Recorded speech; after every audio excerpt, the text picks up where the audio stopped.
All right, welcome in everyone. I am so pumped to welcome on Faraz Siddiqi onto the show, the man behind the brand at Upper Hand Fantasy. Faraz, what's good? What's up, man? It's funny, man. Like we've talked a lot, through Instagram, like in the fantasy football community and all that kind of stuff. And then I find out that you're doing this better fantasy thing, and it looks like such a promising, product, and like just overall. And I feel like little community can be built off of this as well. Like this is pretty cool stuff, man. I'm pretty impressed.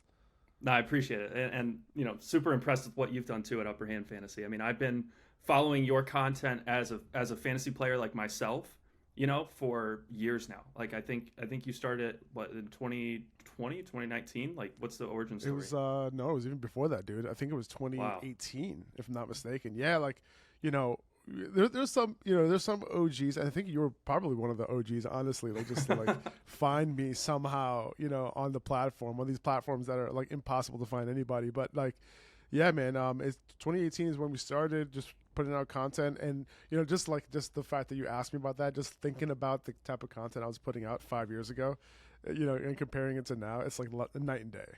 Just Yeah, overall in general, like not just aesthetics, but also like the quality of the analysis also has been a lot better lately. I I love would it. say. No, as one of your followers, I'm definitely appreciative. Like, dude, like the visual component of your content is what stands out to me the most. Like, it is legitimately, beautiful stuff, and it makes listening to what you have to say like that much more fun and enjoyable. And you do have some really good stuff to say, and so I'm curious, kind of what your process is like for evaluating, because I know we're going to talk about these couple rookie running backs, and so I'm curious if you're sort of grinding a bunch of film, if you're looking at different experts and sort of like putting together everyone's opinions into your own opinion, or kind of what's your process like for evaluating the rookies? Well, it really depends on the position. Quarterback, I don't even try. Quarterback is like the hardest position to evaluate, for anybody, even the so-called experts, right? Like I defer to, the big guys on that one, right? And I will watch, obviously I'll have my own grades on these guys. I just don't put that much weight on my own quarterback evaluation, to be honest with you, and nobody should. And that's coming from somebody who is literally selling a rookie draft kit, with quarterbacks and all that kind of stuff. However, like you said, like I do defer to a lot of experts. I do defer to a lot of other people who have way more years of experience, watching the quarterback position and all that. So you will see a lot of that, in that sort of product, right? But for running back, I think I do a lot of that on my own. I do watch a lot of film. I'm a big analytics guy, as you probably know already. So, yards after contact, missed tackles forced. Like a lot of these stats correlate relatively well to the next level. So, we kind of look at a bunch of different stats. There's so many like advanced efficiency metrics you can look at, and you can kind of see like, all right, well, does this have any sort of correlation? And what is that correlation? Like, what is the coefficient behind that? And like, how does that affect these guys at the next level? So, there are certain stats like yards after contact, missed tackles forced for running back in the run game. Wide receivers, there's yards per route run, which is one of the major ones that you look at for tight end. It's actually yards after contact is one of the bigger ones, and also yards per route run. So I'm sorry, not yards at the contact, yards at the catch for tight end. Mm-hmm. So, there are certain efficiency metrics that we look at, for wide receivers is like breakout age and dominator rating and all these things. And on top of that, you watch the film, right? So you kind of, same thing for running backs, you kind of do both and you put it together, right? So these grades can go up and down, depending on like, if I'm looking at the film and like it matches what I'm seeing in the numbers, that's great. Like this guy's going to get a big grade for me. If the film isn't looking as good, like I'll look deeper into it. And the same thing for the opposite. If the guy really pops on film but the numbers weren't good, I look deeper into like what's going on here. And sometimes you uncover something like, oh, this guy's dealing with an injury or that sort of thing, right? And so that's kind of how I do it. For running backs, pretty much done. We're actually coming out with a rookie draft kit later this week where we're dropping that, basically going to be dropping all of our analysis there with grades and individual grades for certain aspects for those positions. And then not only that, but we'll have like, mock drafts and all that kind of stuff for dynasty players as well. I love it. And where can people get that for us? Well, it's going to be at shop.upperhandfantasy.com in a little bit. That should be out this weekend. But we're grinding hard. We're working hard to getting that out as soon as possible hopefully we'll get it out before the NFL draft though. That's important. I love it. Yeah, definitely. And I did check out the shop too earlier today. I love some of the hoodies and the mug you got on there. It's awesome. Thanks, Definitely man. recommend. Hey, yeah, man, say less, dude. Say less. I'm sending you one. That's it. I love it. Yep. Well, let's get him in. Let's get him in the Better Fantasy shop too, because I don't know if you've checked us out, but we have like a store on our app where people can exchange their in-game currency for stuff. So maybe we can buy up a bunch of your merch and have it on our store, so some of our community can get into. Yeah, I love it. Yeah, we can talk about that after. Sure. Okay, so I know this is a top 3 rookie running backs list, not named Bijan, right? But I wanted to touch on Bijan just really quick because for those of us who aren't as into fantasy as some of the diehards out there who are grinding best ball drafts since like they first came out. Could you just do like a quick like 30 seconds on Bijan, kind of where you're taking him in redraft and kind of like what you're thinking about him with regards to dynasty rookie drafts too? Yeah, I mean, he's the easy like 101, right, in rookie drafts, for example, like this year, like, and that's including super flex. If you don't badly need a quarterback, if you're good there, like just go ahead and take Bijan. He's more of a guy that, if you're a team that is kind of a running back away from competing, I think he's a great pick. If you're in the middle or you're losing this year in Dynasty, whether or not you grab Bijan, probably better to just accumulate some picks and just let someone else grab him and just trade down. That's my, my TLDR on Bijan in Dynasty in rookie drafts. He's worth the pick. Okay, don't pick JSN and Jahmyr Gibbs over him. Like, he's the guy. Okay, even though I love those guys as well. In redraft, I think regardless of where he lands, like, he's going to be a bell cow. He's one of like, there isn't too many of these guys coming out all the time, right? Like, this guy is an every down back. He's capable of handling the load. He is a very good pass catcher. This is not a situation where he's just capable in the receiving game. So, like, you think he could be on the field on third downs and passing downs? No. Like, if you stack him up against, like, real, like, pass catching only running backs, like, he's up there. Okay, so, like, he's that good. Like, he's that, Saquon, Lev Bell type of comp, where because of the patience and vision, but he's faster than Lev Bell, right? So, like, closer to Saquon. I've heard the LT comp as well, where, and I see that as well, you know what I mean? Like, and that comp is more about his running style. I saw Edgerrin James as well. Like, I like that comp too. So, there are a few, and you can see that these guys are pretty damn good, right? This guy's just unique. So, yeah, I think, he's definitely worth the pick. The hype is definitely warranted on Bijan. There are a bunch of landing spots I love. I just don't know if he's going to last that long in the first round. Like, he's on, a lot of, like, teams, he's on their top 10 big board, right? Mm-hmm. But, like, it's all about the position, right? And do you value the position that much? I'm talking about an NFL team here, a real NFL GM. Like, do you value that position so much to grab him over other players who might have a higher positional value, but just not as good of a raw talent as Bijan is? Yeah, it's going to be interesting to see where he goes in the draft. Certainly going to dictate how we feel about him for fantasy and specifically redraft. So that'll be an interesting kind of conversation to have over the coming months. Like, where in the first round does he fall, or is he like an early second rounder? But plenty of time for that. He's going in the first, man. Like, it's going to happen. Like, I'm worried that he won't even make it like past like 20. You know what I'm saying? Like, that's kind of what I'm worried about. And you never see that nowadays with running backs, but I think in his case, like, he might be an exception. Yeah, I'm super pumped. I mean, I love the draft. It's just it's grown on me so much over the past couple of years, especially like with fantasy and dynasty and sort of learning about these guys, and especially like now that they're doing sort of more interviews. Like, I listened to your episode that dropped today, where you interviewed a prospect, and it's just like so cool to see these guys, like, understanding them as people and as prospects and as players, and eventually seeing them translate to the NFL. For sure. And so, like, just kind of curious now, like, after Bijan, who is it? Who's your number 2 prospect? I think I'm going with the favorite, which is Jahmyr Gibbs. He's, one of the most elite pass catchers we've ever seen come out of college football. That's pretty much, and over the past 10 years especially. Like, there only been a handful of guys, and you look at those guys and you look at the list of the best pass catchers to come out of college football, you see, the Christian McCaffreys, those type of players. He's basically like, when you say like, okay, who's the best pass catching running back to come out that has been better than Jahmyr Gibbs? The only name that you could really come up with is Christian McCaffrey, and that tells you a lot. So there are, he's, in terms of like yards per route run, like he kills that statistic. Like he's one of those guys that, he might not be amazing on early downs. He might not be this amazing early down runner. And I think, he could develop into that. He's not terrible. I would say he's like middle of the pack compared to the rest of college football, in terms of like the Power Five this past season, even the year before. But the pass catching, he did it on two different teams in college, and now he's coming out. I think with his situation, it's more like he has to kind of go to the right team that's willing to use him properly, right? Mm-hmm. He's like a 15 to 18 touch guy, right? He's right under 200 pounds, so he's a little undersized. BMI comes in fine.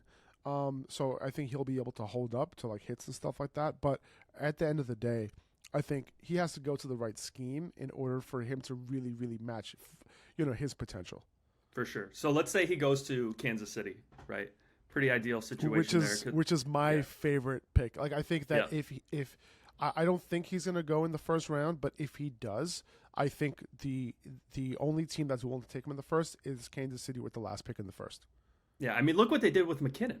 You know what I mean? So if you all of a sudden substitute out Jahmyr Gibbs or substitute in Jahmyr Gibbs for McKinnon, like that's a whole different level. So like if that happens, say he goes to the ideal landing spot, what are you thinking in terms of redraft for Jahmyr Gibbs?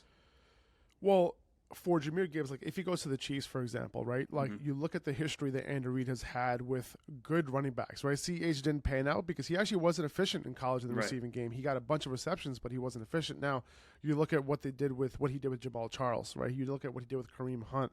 You look at what he did with McKinnon last year, and these guys who are really good at catching the ball out of the backfield.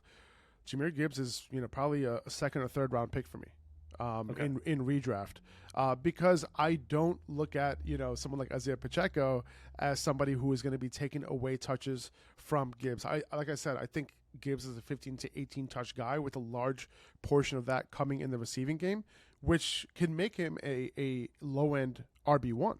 In PPR. If he's super efficient, he can turn into a mid RB1 in PPR, right? So Pacheco can still complement him on early downs. Like he can still see 10 to 12 carries each game. But I think it's really going to be about Jahmyr Gibbs and him being an extra weapon in that backfield. You got to keep in mind, too, that when there's a lack of receivers, on a team, a lot of those targets end up going to the running backs, as we saw with a bunch of games with McKinnon last year. So I think Jahmyr Gibbs will be falling into a huge opportunity if he lands with the Chiefs. This is me asking because you know this stuff way better than I do. Does Gibbs have the potential to like play in the slot at all, like on a select number of downs each game? Okay, yeah, cool. He does. Cool. He definitely does. He's done it in college, and he's one of those guys who can easily he runs good routes. Like his route tree isn't limited to just coming out of the backfield, and he runs a little bit more intricate routes than like a Charbonnet would, for example. Gotcha.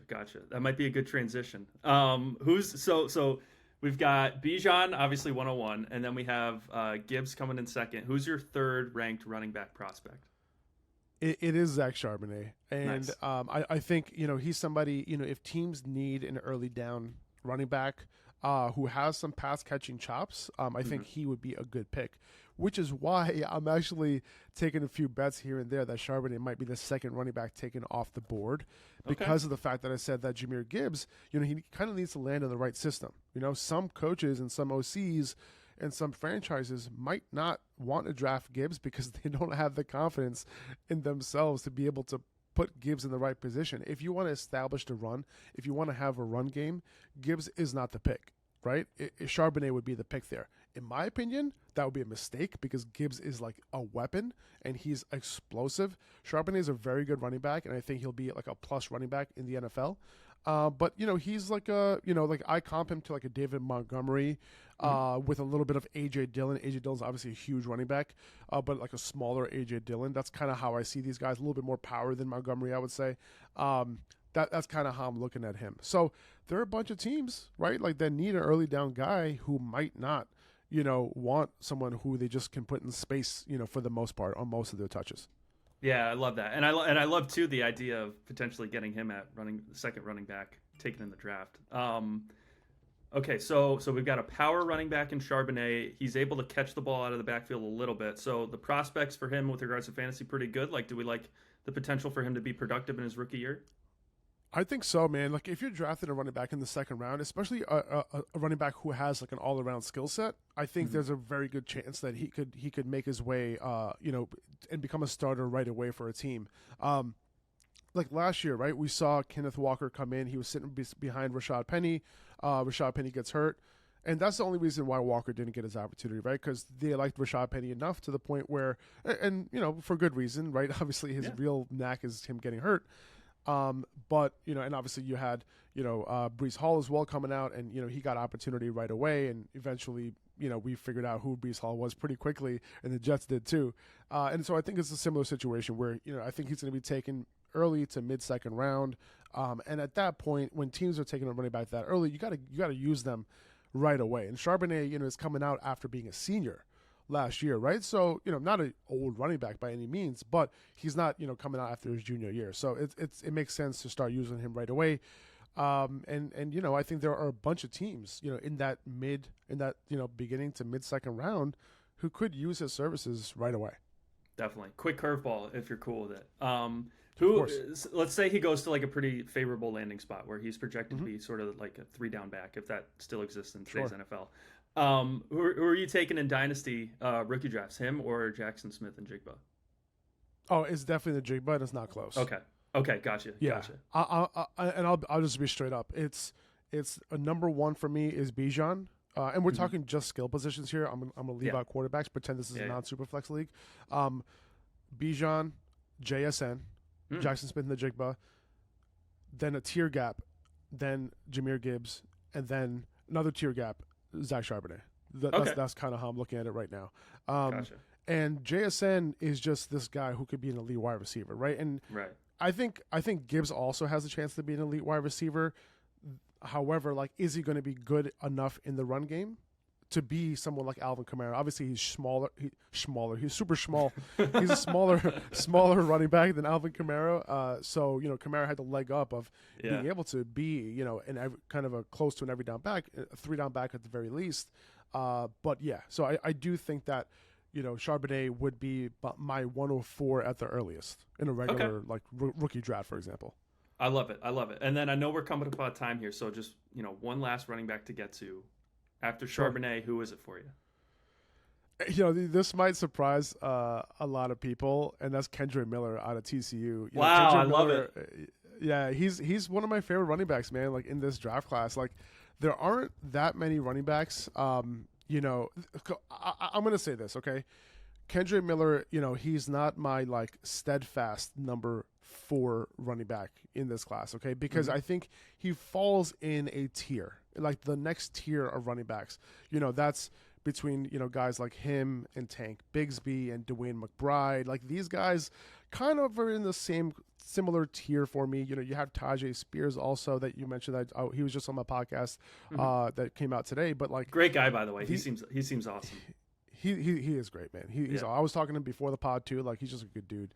And we were trying to make this happen for a while, and he's super patient with me. He's awesome. Anyway, but yeah, like, these guys, the guys that I mentioned, are kind of in a similar tier, right? And you kind of want to see where they get drafted. Like, after Charbonnet, you're like, all right, where are these guys going to go?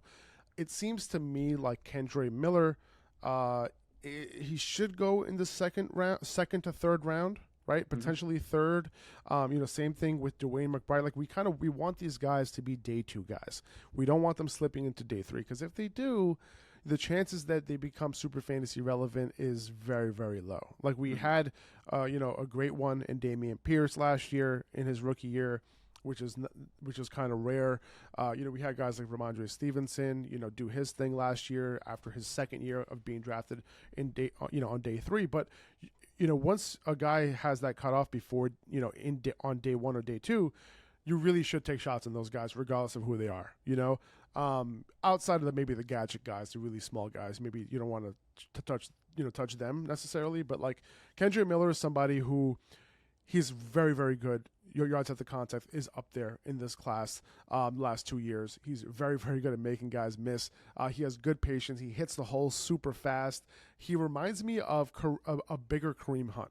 Wow, That's okay. what he reminds me of, especially with his running style. His running, like his arms are flailing as he's running, like he's like move, like how Kareem Hunt looks like he's like pushing a guy sideways out of the way, but he's really not. He's just using his arm to like push himself away from the defender. That's kind of what Kendrick Miller does too. And I think people are sleeping on him a little bit. But I do love his production profile, his efficiency profile, and all that. And I think if he gets if he's a day 2 pick, I think he's going to be a very good running back in the NFL. He's kind of one of the reasons that Zach Evans transferred from TCU, right? Yes. Yeah. So exactly. I mean, and I'm not even a big Zach Evans guy, to be honest with you. Notice I didn't put Zach Evans in that tier. Yeah, that was interesting. I will say this though, I didn't see it with Zach Evans personally in the numbers or in the film, but I will say that if Zach Evans gets drafted on day 2, I'm going to be drafting him in dynasty drafts as well, right? Like, I might not be able to trust the numbers and that, but like, the biggest indicator of success, the biggest correlation is always draft capital. So that is something that we have to take into consideration and put the most weight on, even if our own analysis doesn't line up. I love it, dude. Well, hey, Faraz, I know we got to get out of here real quick before we go. Could you just put everyone on to Upper Hand Fantasy and where they can find you? What you'd like to get across to our audience? Yeah, for sure. Most of my content's over on Instagram at Upper Hand Fantasy. You can also check out the Upper Hand Fantasy podcast wherever you find your podcast. And that's it, man. Will, I appreciate you, man. Thank you. No, I appreciate you, dude. Like, if I could have a background half as sharp looking as yours one day, I'll know I've made it. So, props to you. You're doing it. You're doing it right, man. You're an inspiration for all of us content creators out there. Like, you give a great template on how to make it look professional, make it look solid, and back it up with good advice or good analysis. I appreciate it. That means a lot, man. Thank you. Yep, I love it. All right, dude. Let's get out of here. Appreciate you guys for listening, and we'll check in next time.